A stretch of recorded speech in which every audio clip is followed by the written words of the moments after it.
인벤 알버타를 포기를 한 거고, 왜 저희가 SK주를 가지 않았냐면 우리로서는 갈 수가 없었지.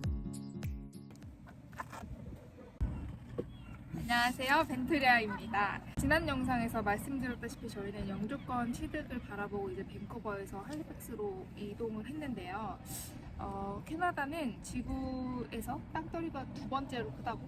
그치? 두 번째로 큰 나라래요. 그래서 그런 만큼 각 주마다 사실 이민법도 다 다르고 해가지고 저희도 어느 주로 이동을 해야 될지 되게 고민도 많이 하고 공부도 되게 많이 했던 것 같아요. 근데 물론 이제 주마다 법이 달라도 주정부 승인이 나고 또 이제 연방정부, 그러니까 캐나다 정부 전체에서 승인이 나고 이 프로세싱은 어쨌든 똑같지만 그 세세한 과정은 이제 주마다 법이 다 달라서 그래서 어느 주가 가장 유의할지 좀 많이 공부를 했었어야 됐던 것 같아요. 그리고 또 그 각 주마다 또 하나의 프로그램만 있는 게 아니고 프로그램이 되게 많으니까 이게 어느 주가 유리하고 그 중에서도 어느 프로그램이 유리할지를 이주공사에서 설명을 해주고 그런다고 하더라도 우리가 직접 공부를 하고 직접 선택을 해야지 나중에 뭔가 일이 틀어지거나 잘못됐을 때도 뭔가 누구를 탓하지 않고 그냥 우리끼리 이래서 이랬구나, 이때 이걸 잘못 생각했구나, 이거를 할 수 있는 거니까. 그래서 직접 뭔가 그렇게 알아보고 싶었었어요. 저희도 이제 그런 정보를 알아볼 때 각 이주공사에서 뭔가 이 주는 이런 프로세스가 있고 이래서 좋고 저 주는 저런 과정이 있고 뭐 이래서 좋고 뭐 어쩌고 한다, 이런 정보들은 되게 많은데 이거를 이주공사 입장에서는 이주와 저주를 비교해서 이주로 가라, 이런 영상도 사실 만들기 쉽지 않고 그런 주를 모든 조건들을 다 비교해야 되는 건 사실 저희 몫인 것 같아요. 그래서 그거에 되게 시간이 저희도 되게 오래 걸렸고, 저희가 저희의 입장에서 왜 뭐 SK주라던가 다른 주, 뭐 알버타주라던가 왜 이 주를 안 가게 됐는지 이런 걸 좀 설명을 드리면 저희와 같은 비슷한 상황에 계신 분들한테 주 이동을 고민하시는 분들께 좀 도움이 될 것 같아가지고 이렇게 영상을 찍어 보려고 하고 있어요. 그래서 일단은 저희가 왜 이제 할리팩스를 선택하게 됐는지, 다른 주는 어떤 점 때문에 선택을 안 했는지 그런 걸 좀 말씀드리려고 하는데, 사실 저번 영상에서도 말씀드렸다시피 이민법이 워낙 자주 바뀌기 때문에 저희가 지금 말씀드리고 저희가 결정한 이런 내용들은 2024년 2월 말 3월 초 그때의 기준이라는 거를 말씀드리고 싶어요, 먼저.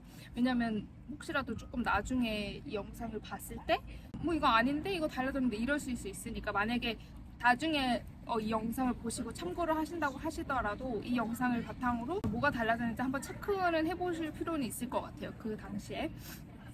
우선 저희가 2월 말에 주 이동을 해야겠다고 이제 마음을 딱 먹고 생각했던 지역은 요즘 영주권으로 제일 핫한 이제 사스카춘이 있는 SK주, 그리고 비교적 물가도 싸고 또 세금도 몇 프로죠? 5%. 5%밖에 없는 알버타주, 그리고 그 옆에 있는 매니토바주, 그리고 대서양 쪽 이쪽에 완전 동쪽에 뉴브런즈윅 NB주, 그리고 노바스코샤 NS주, 이렇게 5개의 주였어요.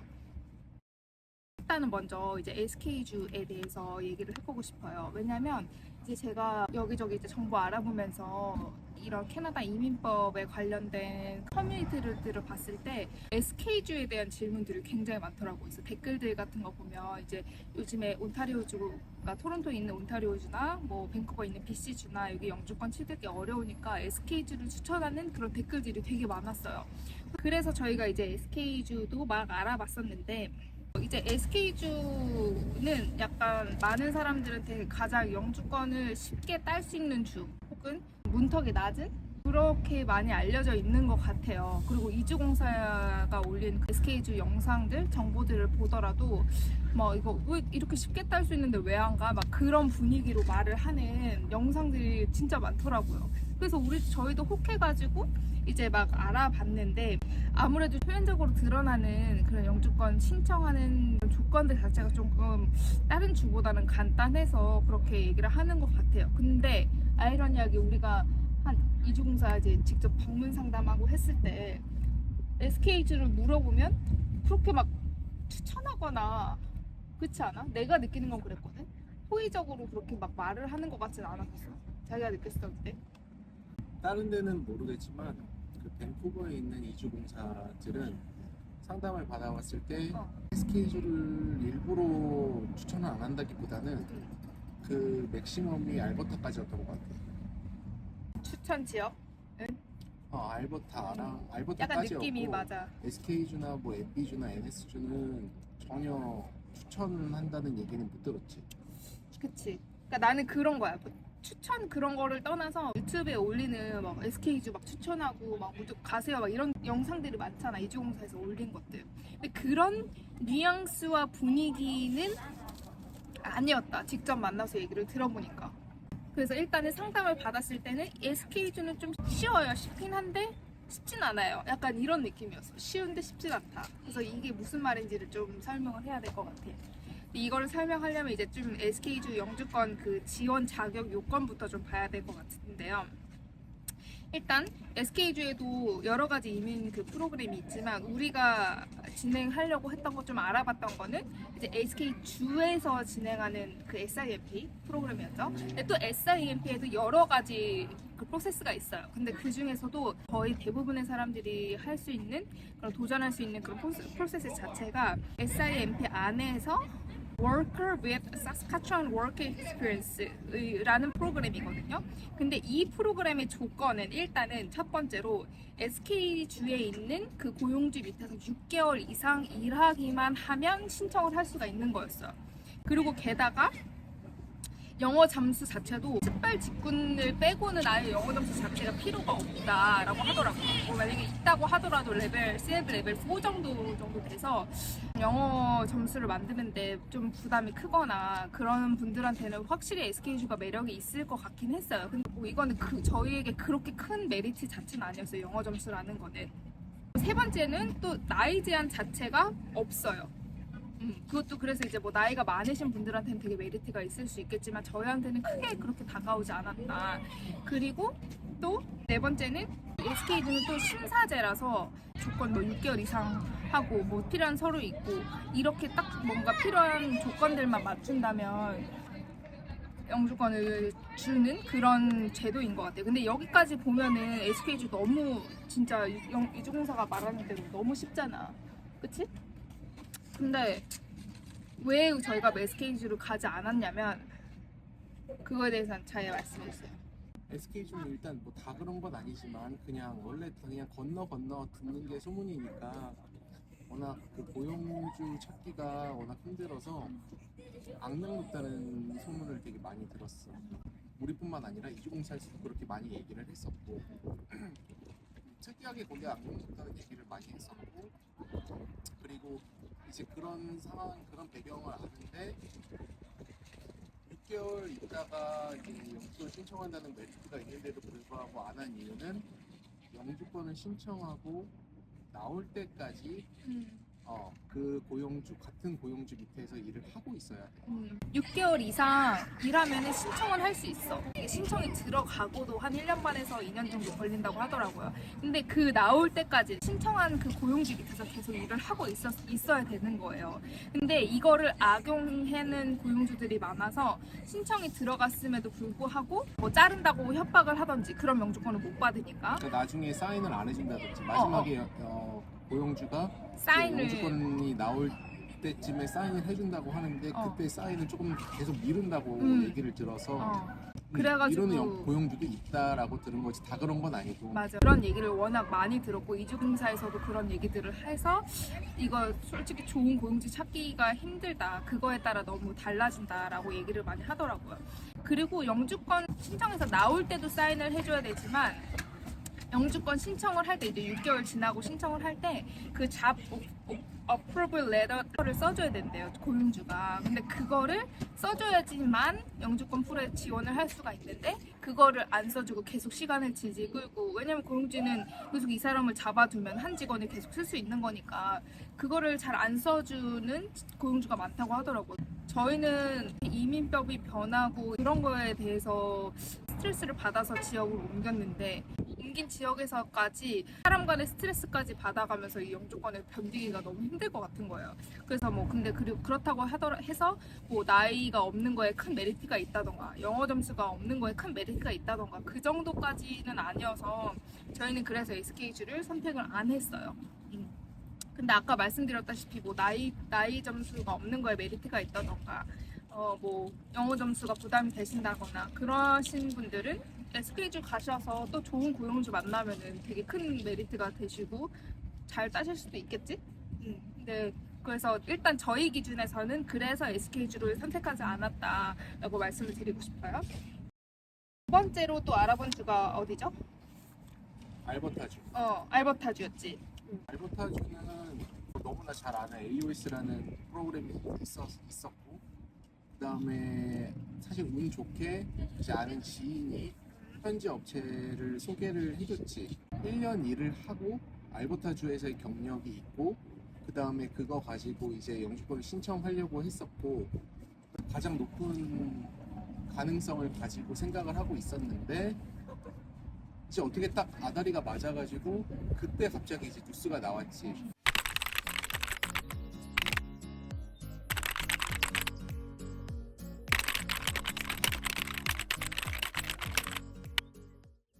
우선 저희가 주 이동을 생각하던 2월 말 당시에 알버타의 AOS 프로그램 접수가 이미 중단된 상태였어요. 그래서 알버타로 가게 된다면 또 다른 이민 프로그램인 AAIP로 진행을 하려고 했었죠. 저희가 고민하던 그 당시에 3월 1일에 AAIP의 새로운 스트림을 발표할 거라는 뉴스가 있었어요. 그렇게 며칠 후인 3월 1일에 발표된 추가 정책은 첫 번째로 투어리즘 앤 하스피탈리티 스트림을 만들어서 따로 뽑겠다. 그리고 두 번째로는 기존 AAIP에서 고용주 조건을 추가해서 이 조건에 맞는 고용주만 영주권 스폰을 할 수 있다 이거였어요. 이 중에 저희에게 영향이 있는 건 이번 항목이었죠. 저희는 소개받은 알버타의 고용주가 있었기 때문에 이 업체가 새로 추가된 AIIP의 고용주 조건을 충족하는지가 중요했어요.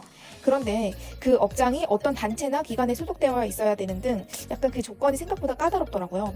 새로 추가된 조항이라 저희를 위해서 그것까지 부탁을 드리기에는 무리가 있다고 생각했어요. 시간이 얼마나 걸릴지도 모르겠고요. 그래도 소개받은 곳에서 최대한 도와주시려고 끝까지 알아봐 주시고 해주셔서 저희도 할리박스를 결정하기 마지막까지 알버타를 함께 고민했습니다. BC주에서 그나마 가까워서 이사까지도 가능한 지역이었으니까요.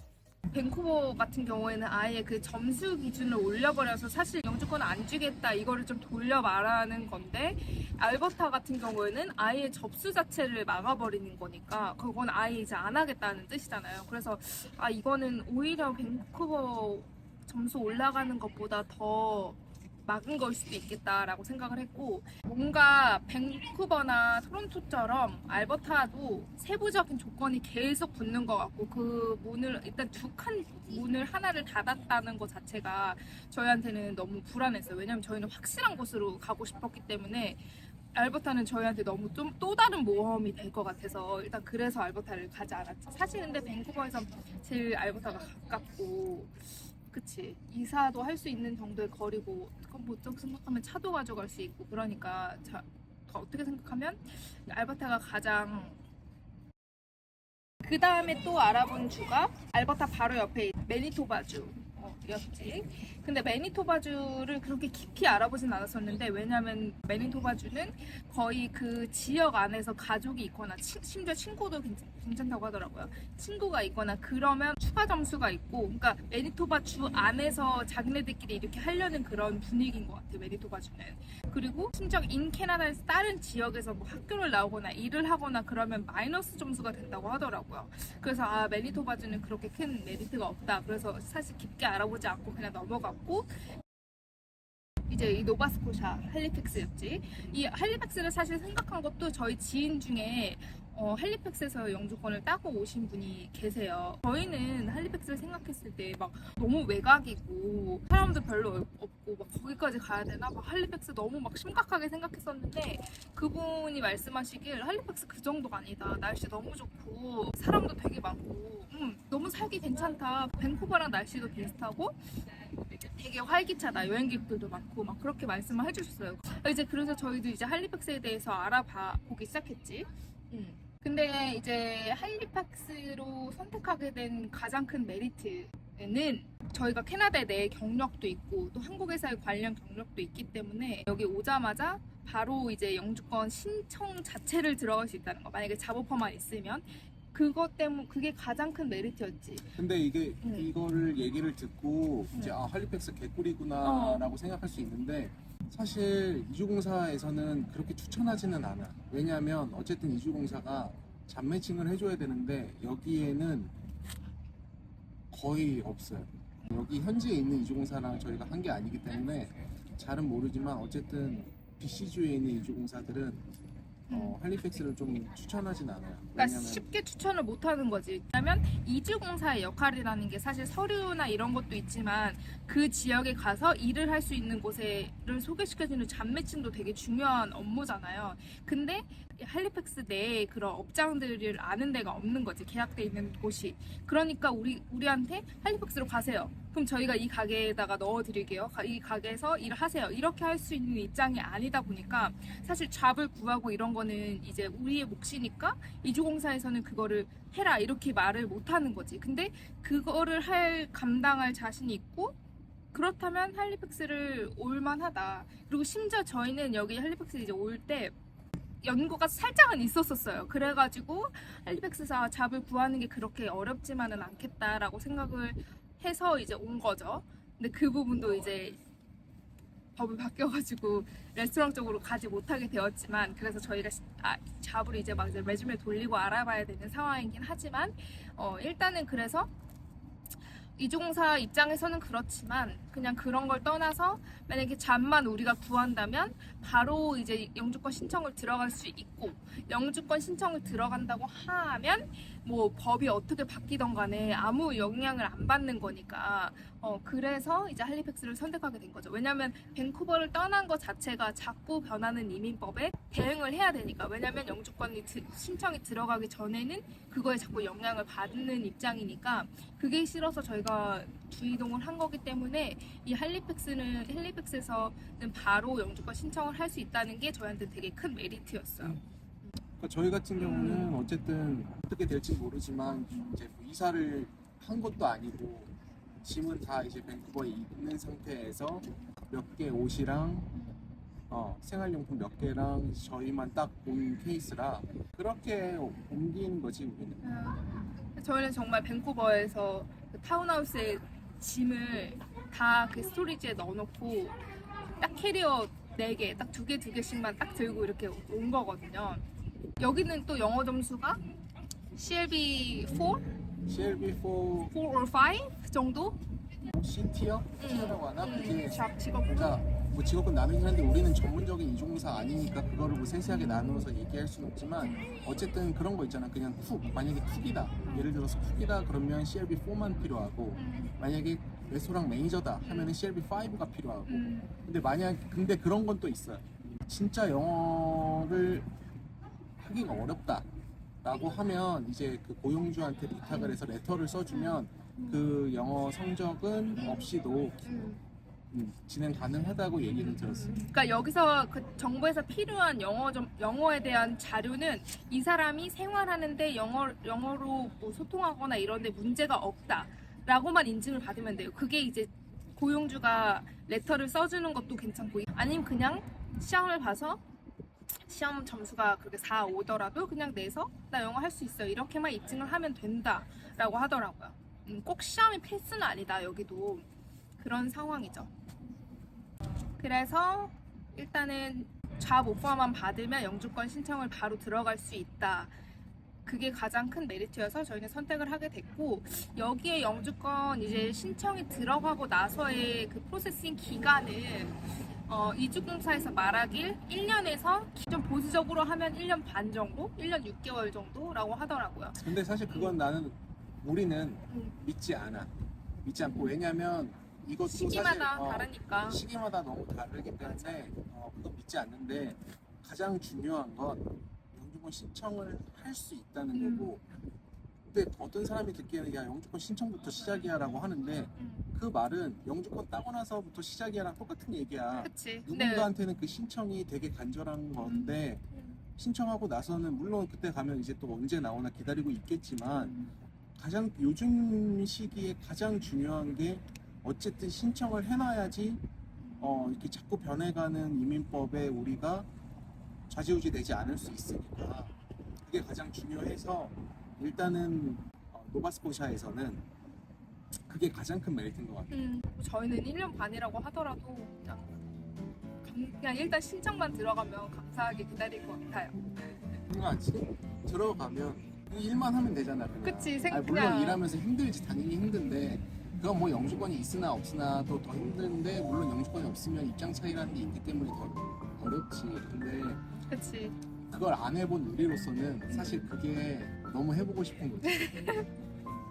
근데 이 영상을 이제 영주권 신청을 하고 기다리고 계시는 분들이나 아니면 따고 나신 분들이나 보면 야 따와 이러실 거야. 그치? 이러실 수 있어. 근데 아무튼 저희 입장은 그렇다라는 거를 전해드리고 싶었습니다. 오늘 할리팩스 날씨 진짜 좋다. 진짜 좋다. 날씨가 너무 좋네. 살짝 보여드릴까? 이렇게 해서 하늘에 구름 한 점 없고, 이게 이렇게 라이브러리라서 여기 뭐 아이들 노는 공간이나 이렇게 되어 있어요. 여기 또 다운타운인데 여기 바로 여기에 여기 할리팩스에서 두 번째로 큰 중국 마트가 생겼다 그래가지고 저희 집이 여기서 한 10분 안쪽으로 걸어서 가거든요. 그래서 가보려고. 그치? 네. 그러면 다음 영상에서 또 좋은 정보로 돌아오겠습니다.